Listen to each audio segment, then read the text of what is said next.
Have you ever wondered how many times you've unknowingly crossed paths with the person you're meant to be with? How many times they've walked past you, stood next to you, or even appeared in the same photo without you even realizing it? It may sound like a coincidence, but sometimes life gives us a glimpse into our destiny without us even knowing it. Today, we want to share a story that has shaped the way that we think about love, patience, and personal growth. A few years ago, a friend of ours sent an old picture from 2012. But this wasn't just a random old photo. This is the very first picture that Tom and I have ever officially taken together. Complete strangers at the time, years before our lives truly intertwined. 6 years before we actually go on our first date. There we were, unknowingly sharing the same moment in time and space. Life had captured the moment, holding it for us to see years later when the time was right. And that picture had become a symbol of how we believe love works. Not through searching the perfect person, but through personal growth. Now here's out. Today we want to talk about something that we've learned through our journey. Stop trying to find the right person and start trying to be the right person. It's not about searching outside of yourself. It's about growing within yourself so that when the time is right, love will find you. So, if you're feeling frustrated, if you feel like giving up on love, we hope that our stories gives you hope.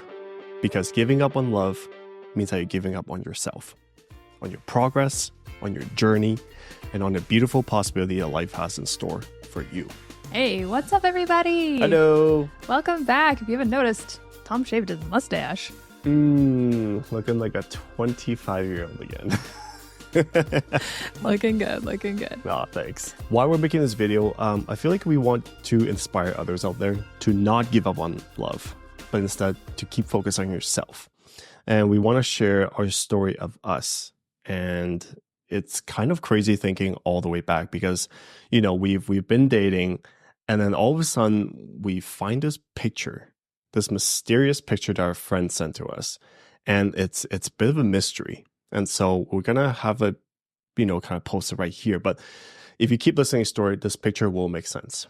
And so, but we want to make this story as an inspiration to others out there to not give up on hope, like on love, but instead to keep focusing on your growth path. And so I feel like it's really just an inspiration story for those who are giving on love out there.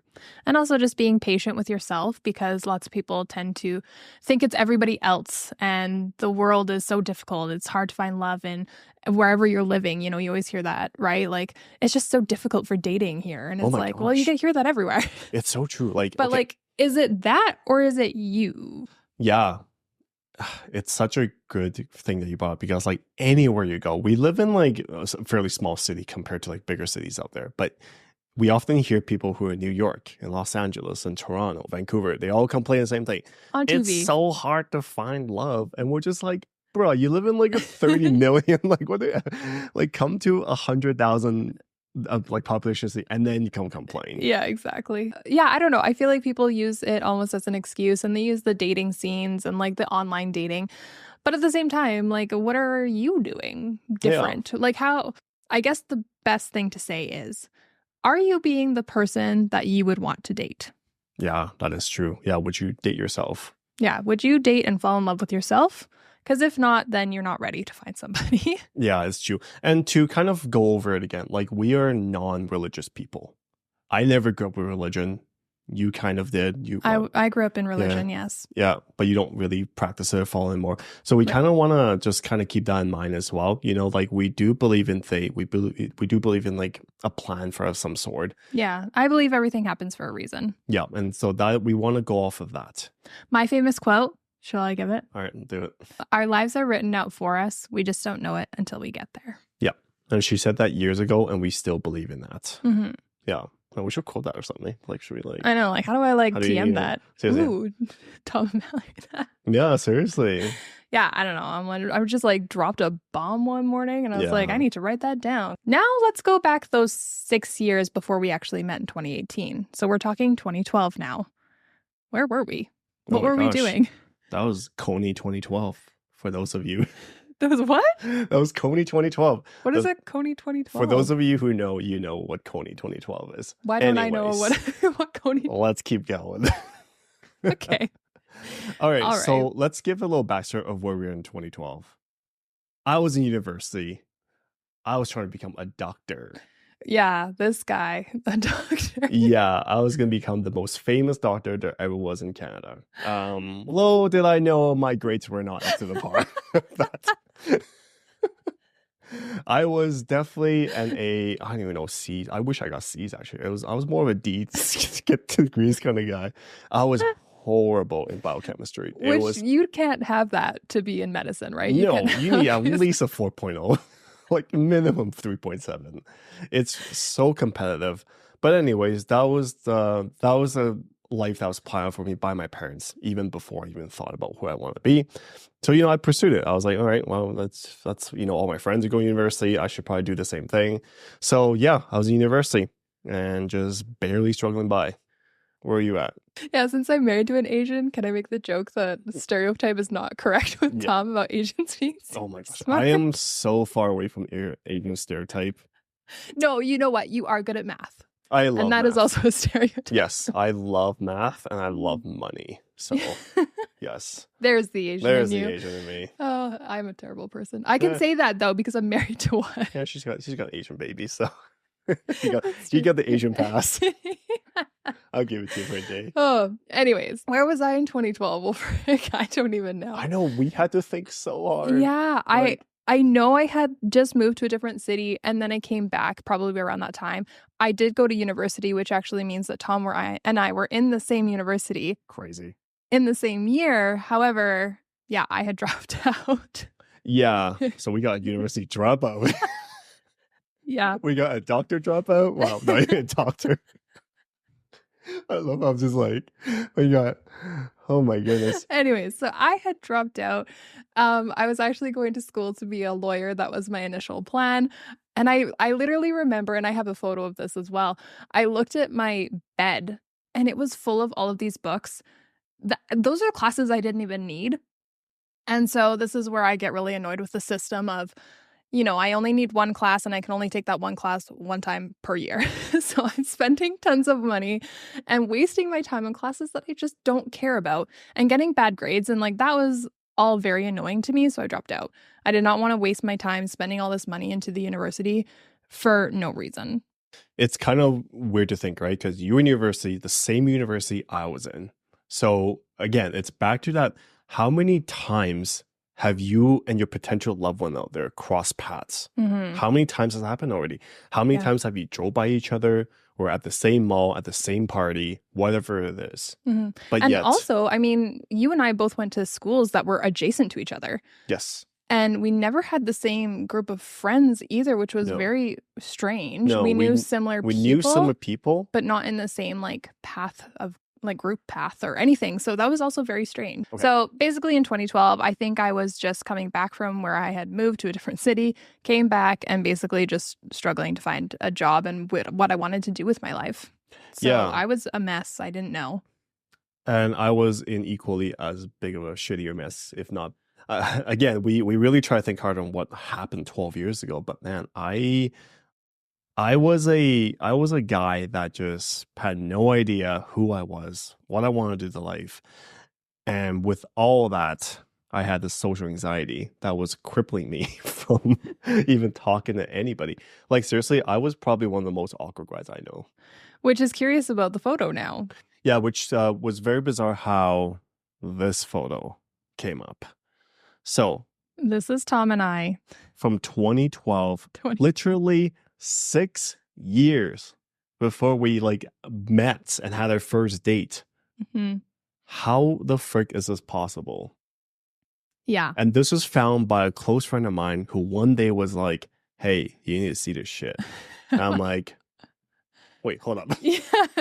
Wait, what? Mind's right. blown. So let's give a description of the photo. Yeah. You got me, arms around. Arms around one of my best friends. So this is Kelsey. Yeah. Her and I were, super weird because we never go to this side of town usually. We don't live on that side. The university's on that side, which is why Yes. Tom was there. Yeah, we were just never there I don't know why. Actually, I think Kelsey was in university at that time. Oh. Maybe that's why we were there. Okay. Regardless. So just very random that we were on the west side in general. And if you can see, Mallory in this picture is looking very jealous, as she should. Yeah. All right. So Tell them why this let's photo was even give taken. the backstory now. So I was in university, and in that time, the only thing I look forward to was honestly partying. Partying and socializing with other people. Like, that's all I look forward to. I was definitely the weekend guy. Weekdays, Because you couldn't socialize? Is that why you loved the parties? I don't know. I think it was just a way to like express myself in some ways, you know, to like kind of like be this person who I wanted to be, which was like the social guy, you know, this like, ooh, Mr. Suave, you know what I'm saying? Okay, Nikki D. Yeah, I still live at home. Anyone man. who watches Love is El blind. Lib, you'll know that reference. Yeah, season 7, amazing season so far. You know, and I was joining the fraternity at the time, which I didn't end up joining because I don't never been a club guy, as I'm realizing. Never been a group kind of guy.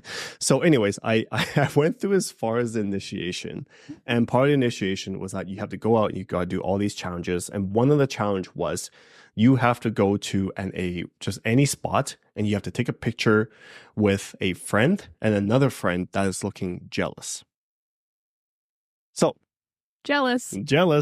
as you should be again. So here we were on the West Side McDonald's.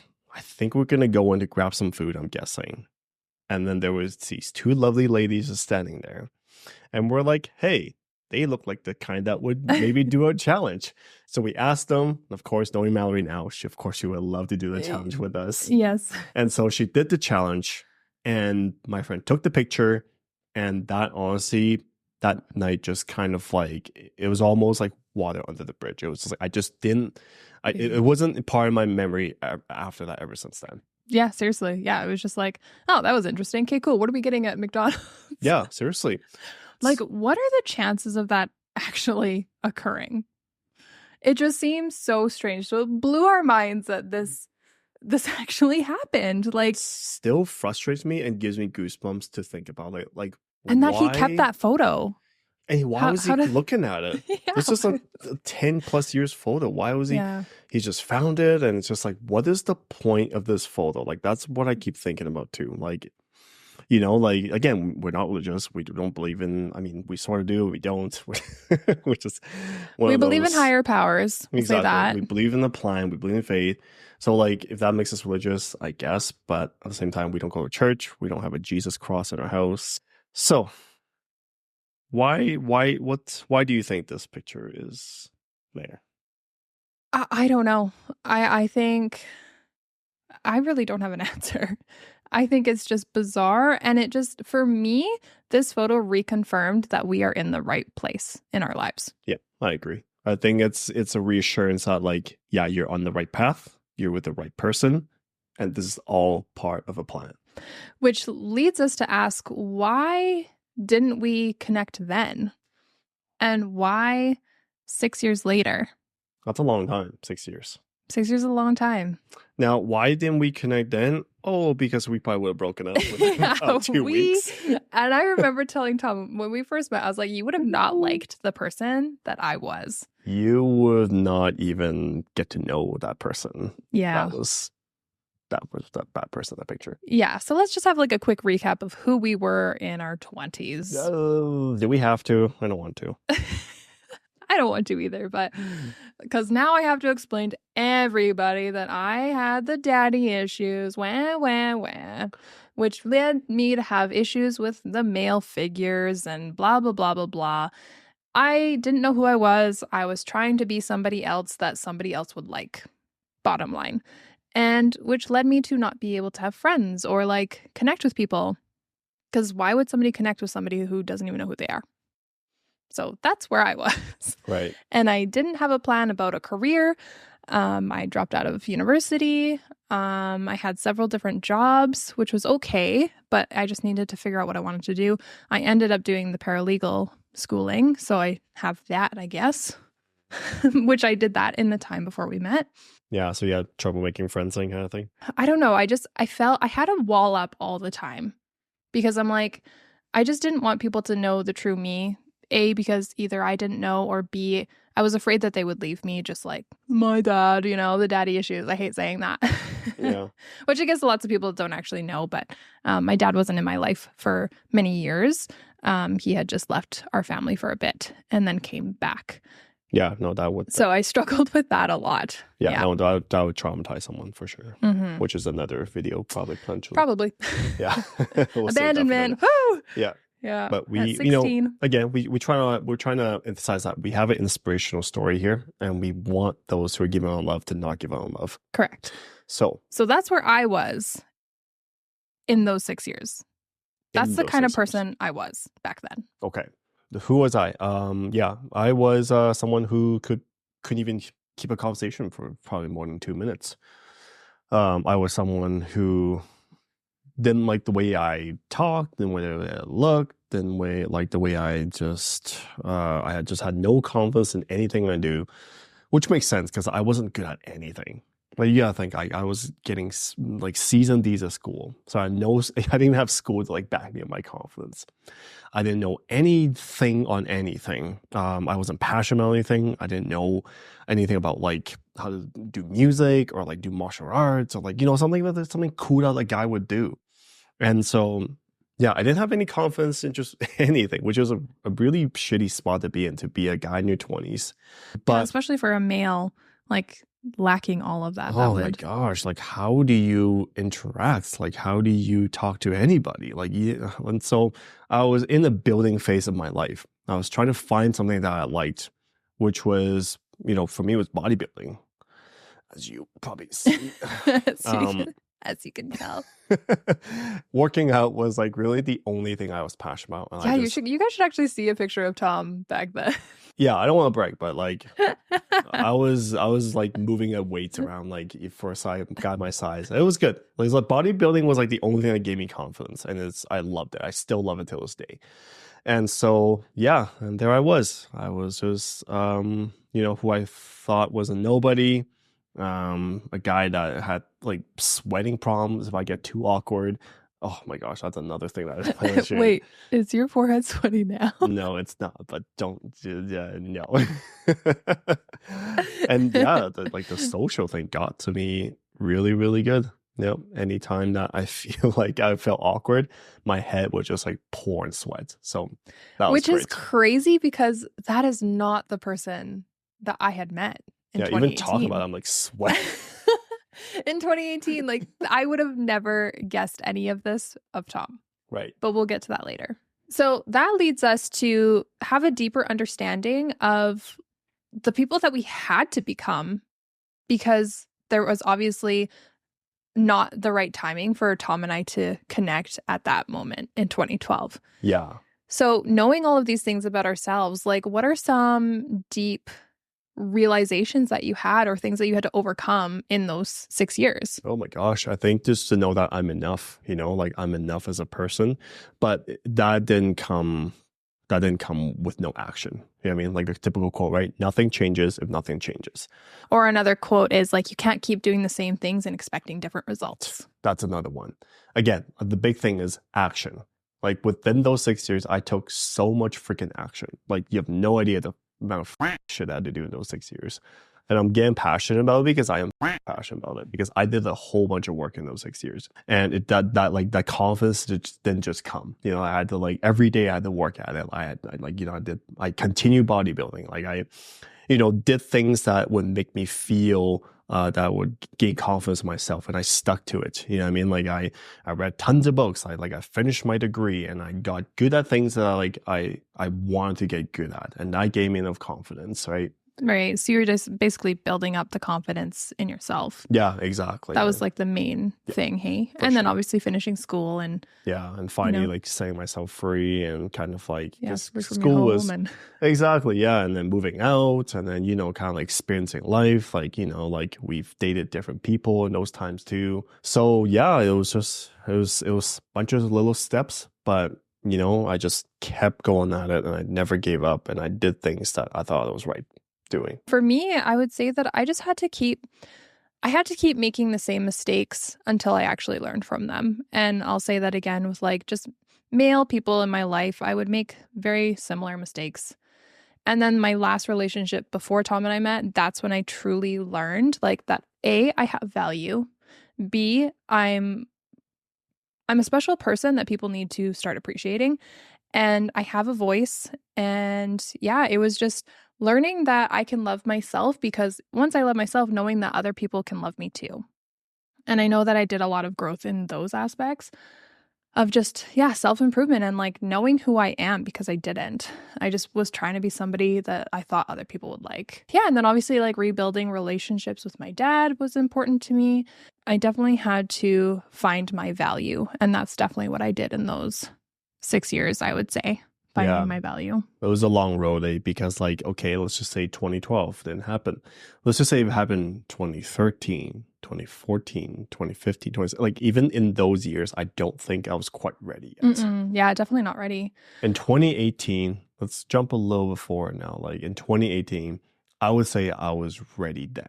Yeah. Even though I didn't completely know who I was, I had like, I knew that like I was worthy of a relationship and that I was ready for it. And I was like mature enough to jump into something that is so such a big undertaking as well. Right. And like, yeah, we're going to clarify. In 2018, we were not perfect people.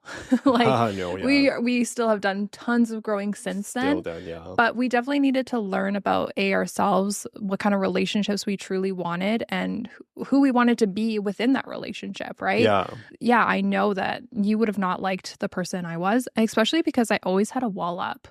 I never let a wall down. And even you had noticed that when we first started dating. It was hard to break that wall down. Yeah. But like after my last relationship, that wall was about like 75% down, maybe. Yeah. Hopefully. Yeah. And yeah, after that relationship, I really truly let myself feel for the first time, because I never let myself do that. I always had to bottle things up as a child and not express any emotion. And when I finally released those emotions after that relationship, it just, changed me in a huge way, I would say. Your heart was in the bottle.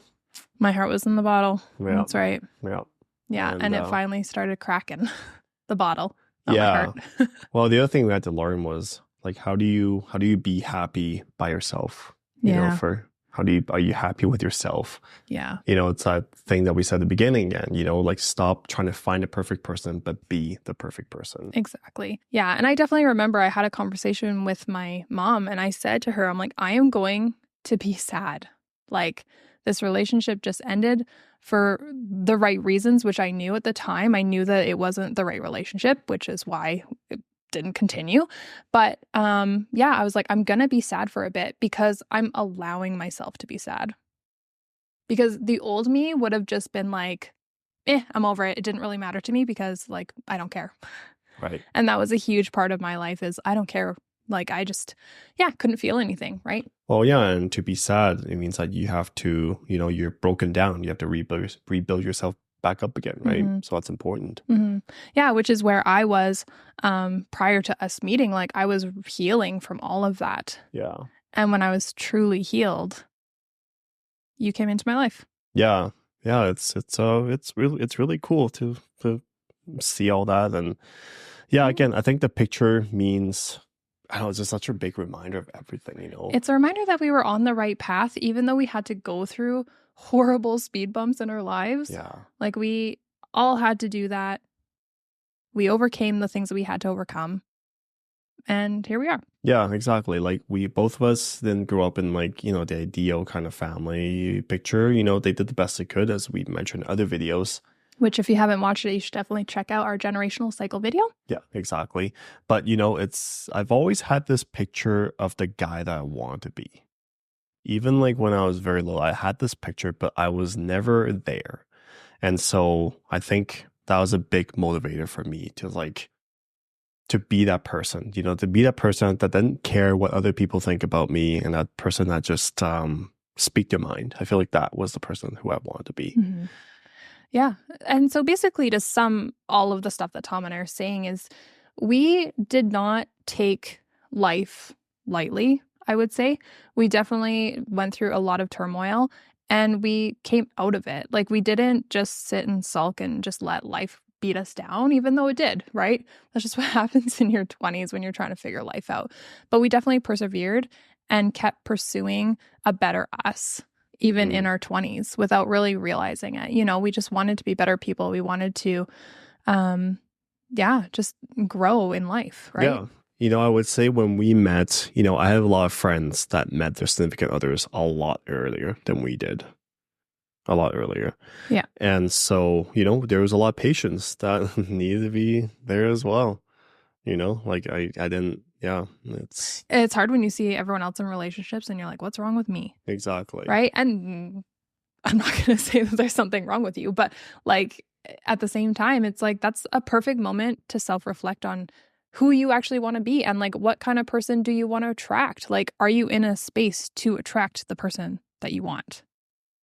Don't give up on love. Don't give up on yourself. You truly deserve everything that life gives you. And yeah, we just hope that you learn something of this story. And basically that picture reconfirmed that Tom and I were on the right path, even though it took us 6 years more time to truly find each other. Which leads us to part 2, and that's going to be our next video, is how Tom and I officially meet. So you're going to want to like and subscribe so you don't miss that video.